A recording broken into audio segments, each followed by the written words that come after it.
ام علي. ايوه يا ست ليلى، في حاجه؟ ما شفتيش وحياتك الاشارب الاخضر بتاعي؟ هو مش في الدولاب يا ستي؟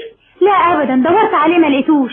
دوري لي عليه وحياتك. دلوقتي يا ستي؟ مش لما اخلص اللي في ايدي الاول؟ هو انت مش خلاص خلصت الاكل؟ اخلصه ازاي يا ستي؟ دي عزومه مش عشا زي كل ليله. على الله بس تكوني عامله لنا حاجات حلوه.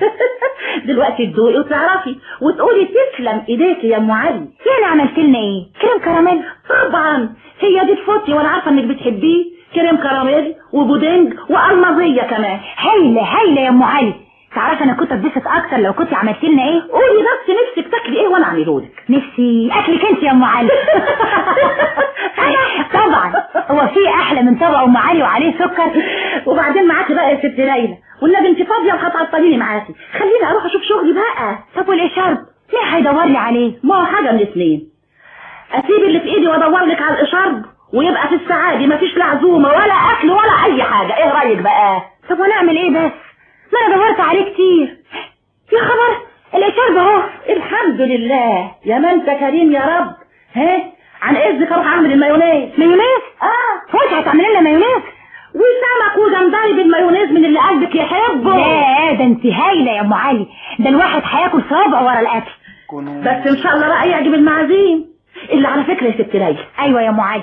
هم هيطلعوا كده كم نفر ان شاء الله؟ والله ما انا عارفه يا ام علي، انما في الغالب هيطلعوا 6 7 كده. 6 7؟ ايوه. طب ده الاكل اللي انا عاملاه يكفي 20 نفر وزياده كمان. طب وايه اللي خلاكي تكتري الاكل بالشكل ده؟ ما هي الست هانم قالت لي انها عازمه 15 نفر وانا حبيت ازود شويه.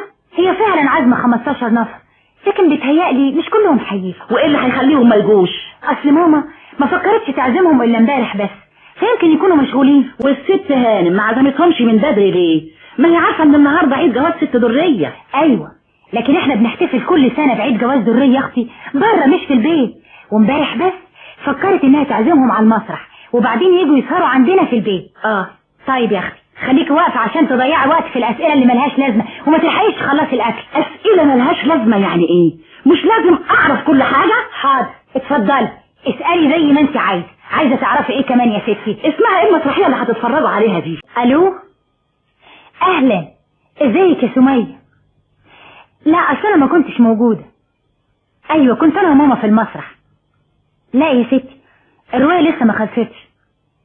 شوفي اللي حصل، ماما ما عجبتهاش الروايه فقامت قبل ما تخلص.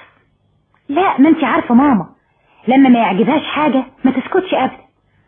الناس كانت قاعده حوالينا وكلهم بيبصوا لنا. انا قلت بقى اخدها من قصرها واروح. وانتي ازيك يا سومه؟ مش هنشوفك الليله دي؟ ده عيد جواز اخت دريه. ليه؟